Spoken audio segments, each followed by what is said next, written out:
오늘 본문은 고린도 교회가 시행했던 성만찬과 예배와 관련된 권면이라고 할 수 있죠. 23절의 첫 번째 성만찬은 주 예수께서 잡히시던 밤에 열렸습니다. 십자가의 죽음을 코앞에 두고 제자들과 마지막 만찬을 나누시는데 빵을 가지고 떼어주시면서 이 빵은 너희를 위한 내 몸이니 이 빵을 먹을 때마다 나를 기억하라 하셨죠. 또 이 잔은 내 피요 이 피로써 새 언약을 세우니 이것을 마실 때마다 나를 기억하라 주님께서 말씀하셨습니다. 그리고서는 26절에 사도 바울은 그 성찬의 의미를 이렇게 설명하죠. 그러므로 여러분이 이 빵을 먹고 이 잔을 마실 때마다 주님의 죽으심을 그가 다시 오실 때까지 선포하는 것입니다. 이 성찬이 교회 공동체에게 주는 의미는 두 가지로 말씀합니다. 첫 번째는 성찬을 통해서 나 개인만 주님과 연합되어 있는 것이 아니라 성도인 우리 모두가 공동체로서 주님과 하나가 되어 있다, 연합되어 있다라는 사실입니다. 나와 주님과의 관계만이 전부가 아니라는 점을 성찬은 강조하고 있는 것이죠. 우리와 주님과의 관계도 기억하라는 의미입니다. 우리라는 이름으로 주님과 한 몸을 이루는 것이죠. 주님은 머리시요 우리는 전체 한 몸의 각 부분인 셈입니다. 두 번째로 성찬이 강조하는 것은 우리와 주님과의 관계는 자연스럽게 그리스도 안에서 신자들 사이에 성도들 간에 서로의 관계를 확인시켜 준다는 점입니다. 같은 빵을 먹고 같은 잔을 마시는 것 자체가 그리스도 안에서 우리가 한 몸이다, 하나다라는 사실을 증명하고 확증하며 또 실감하라는 것이죠. 그래서 성찬에 참여할 때 그리스도와 한 몸을 이룬 존재가 바로 우리라는 사실을 실감하는 것이기도 합니다. 성찬을 행할 때마다 나는 나로서 존재하지 않고 우리로서 존재한다. 이 사실을 기억함으로써 우리는 주님을 기억하는 것입니다. 또한 여러분 서로 간에 우리는 하나다라고 하는 사실도 잊지 않고 기억하는 것이죠. 그런데 오늘 본문을 보면 사도 바울이 고린도전서 편지를 써서 보낼 당시에 고린도 교회의 교인들은 이 성찬에 참여하면서도 그 의미를 잘 몰랐다거나 아니면 알면서도 올바른 태도로 대하지 않았던 그런 문제가 있었던 것으로 보입니다. 고린도 교인들이 가졌던 성만찬은 이 성찬이 주는 의미를 제대로 시행하는 것이 아니라 오히려 정반대로 시행하는 점을 들고 있죠. 한마디로 그리스도의 몸으로서 우리라는 공동체를 깨는 현장이 바로 그들의 성찬이었던 것입니다. 성찬의 자리는 분열이나 또 다시 구체적으로 말하면 부자인 사람과 가난한 사람이 서로를 차별하고 또 깨는 하나됨을 깨는 그런 현장으로 전락했다라는 것이죠. 당시는 지금 우리처럼 예배당에 따로 모이지 않습니다. 적어도 예배당에 모이게 되는 것은 그 기독교가 로마 제국의 국교로 인정받았을 때 4세기 후반이라고 부터라고 할 수 있겠죠. 그 전에는 가정교회로 모였습니다. 그래도 고린도 교회는 부자들이 있고 또 상류층 또 여러 가지 좀 기득권을 갖고 있는 사람들도 좀 있었던 것 같습니다. 그래서 이 고린도 교회의 그 서신서를 보면은 좀 상당히 좀 큰 규모의 집이 있었던 것 같고 또 그러한 부자 교인의 집에서 모였죠. 그래서 보통 부자 교인의 집에 모여서 예배를 드릴 때는 우리처럼 이렇게 정형화된 예배가 딱 고정되어 있기보다는 나름대로의 신앙 고백과 또 순서들이 있지만 또 지금과는 좀 사뭇 다른 면들도 많이 있었죠.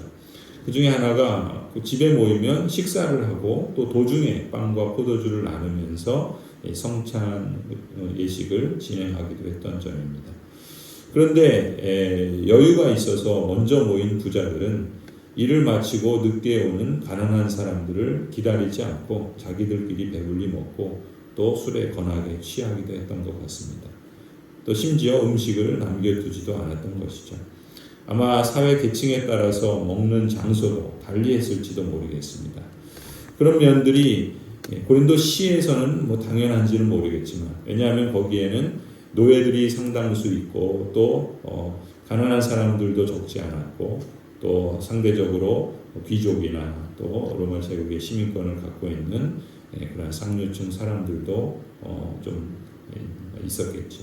그런 점에서 이러한 계층에 따라 먹는 장소를 달리하고, 누구는 먼저 먹고 누구는 나중에 먹고, 누구는 배불리 먹고 또 음식도 챙기고, 또 그렇지 못한 사람들은 그것으로 인해서 여러 가지 어려움과 또 차별을 당하고, 이런 것이 성찬의 자리에 있었던 것입니다.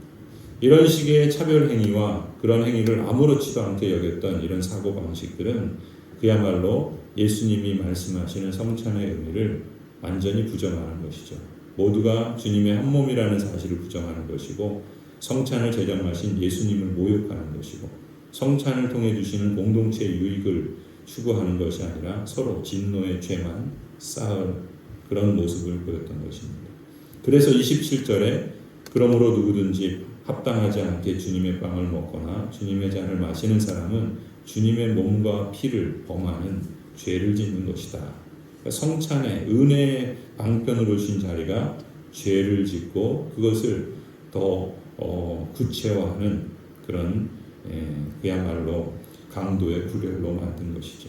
그러니 사도 바울은 이 점에 대해서는 고린도 교회 교인들을 칭찬할 게 없다. 오히려 경로하여 꾸짖고 있는 것입니다.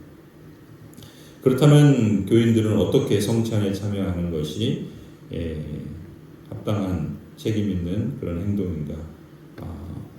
28절에 보면은 그러니 각 사람은 자기를 살펴야 합니다. 그런 다음에 그 빵을 먹고 그 잔을 마셔야 합니다. 라고 권하죠. 우리가 떡을 먹고 우리가 빵을 먹고 또 잔을 마실 때마다 늘 자신을 살펴보는 것입니다.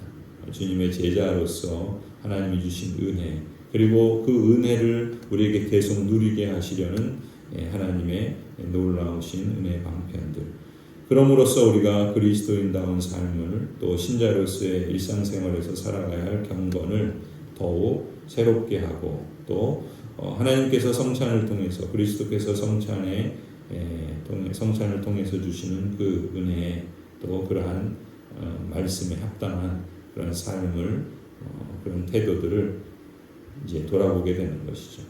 만일 그래서 자신 안에 죄가 발견된다면 빵과 포도주를 받기 전에 자신의 죄를 하나님께 자복하고 회개하고 또 하나님이 기뻐하시는 뜻을 추구해 나가야 하는 것이죠. 하나님 앞에서 하지 말아야 할 것을 범한 자신의 구체적인 죄를 회개하는 시간도 갖고, 또 반대로 그리스도인으로서 마땅히 해야 하는데 하지 않은 불순종의 죄도 또 자복하며 자신을 살피는 것이 1차적으로 필요하다라는 점이죠. 사실 우리가 다 죄인이죠. 죄인일 수밖에 없습니다. 자신을 살핀다라고 하는 것은 단지 윤리적으로 신앙적으로 결점이 없이 완전한 삶을 산 후에나 우리가 성찬에 참여할 수 있다라는 그런 의미는 아니겠죠. 오히려 우리 자신의 말이나 마음이나 행위에 있어서 진지하게 반성하고 성찰하면서 죄를 깨닫고 또 마음과 몸으로 회개할 것을 우리가 잊지 않아야 하겠습니다. 내 안에 부패하고 거역하는 마음을 갖고 있다고 느껴진다면, 그래서 성찬에 참여하기를 주저한다면, 그런 모습 또 그런 경향 또 그런 마음들을 의식하고 있을 때 주의 만찬에 참여하면서 오히려 자신의 죄와 허물들을 자복하고, 또 그런 죄인이기에 하나님의 은혜와 긍휼이 더 필요하다라는 그런 낮아진 마음, 또 죄인의 마음, 또 하나님의 은혜와 긍휼을 사모하는 마음으로 더욱 성찬에 참여해야 되겠죠.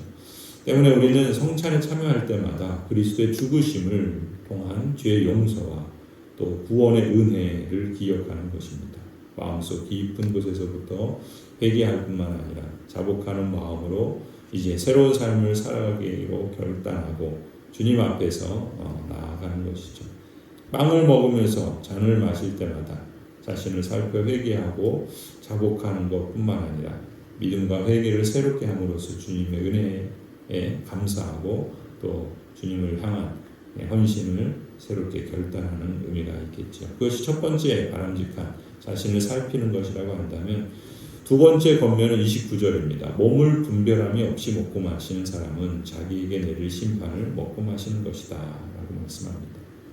이 말은 주님의 죽으심에 대한 바른 이해 없이, 속죄 교리에 대한 바른 이해 없이, 또 주님의 죽으심을 자신의 신앙 고백으로 온전히 받아들이지 않고 주님의 몸에 연결되어 한 공동체라는 인식 없이 부자든 가난하든 지위가 높든 낮든 우리가 서로 한 몸이고 또 서로를 존중히 여길 존재라는 그런 마음 없이 어찌어찌해서 그냥 세례를 받았으니까 교인이니까 형식적으로 성찬에 참여하는 그런 명목적인 교인들에게 주신 말씀이라고 할 수 있겠죠.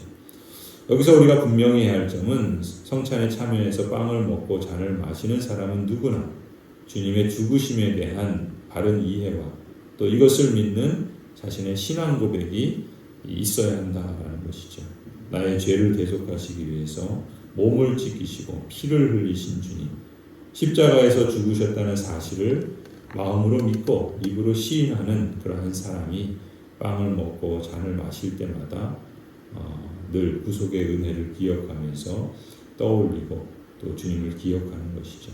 한 몸 공동체로서 우리가 또한 함께 하나님 나라를 유업으로 얻게 될 자다라는 사실과, 그렇기 때문에 함께 그 은혜를 누리고 함께 그 은혜를 현시하고 또 더욱더 그것을 확대해 나가면서 하나님 나라를 증거하는 복된 공동체를 이루고자 힘쓰고 또 그러한 주님의 선하신 뜻을 함께 또 힘쓰며 함께 감사하고 함께 경축하는 것이 바로 이 성찬에 임하는 바른 자세라고 할 수 있겠습니다.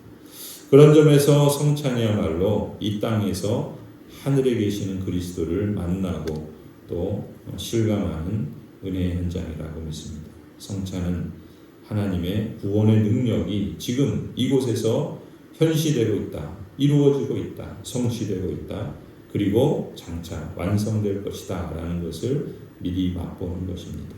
빵을 먹을 때 또 잔을 마실 때 그때마다 우리는 예수 그리스도의 죽으심을 통한 대속의 은혜와 사랑을 공동체가 함께 실감하는 것이죠. 성찬을 통해서 이러한 사랑을 맛보고 더욱 체험하는 그러한 현장이 되도록 힘써야 할 줄로 믿습니다. 한 몸 공동체를 이루어가고 확대해감으로써 성찬에 참여할 때 더욱더 큰 기쁨과 또 더욱더 놀라운 감사가 이어질 수 있기를 소원합니다.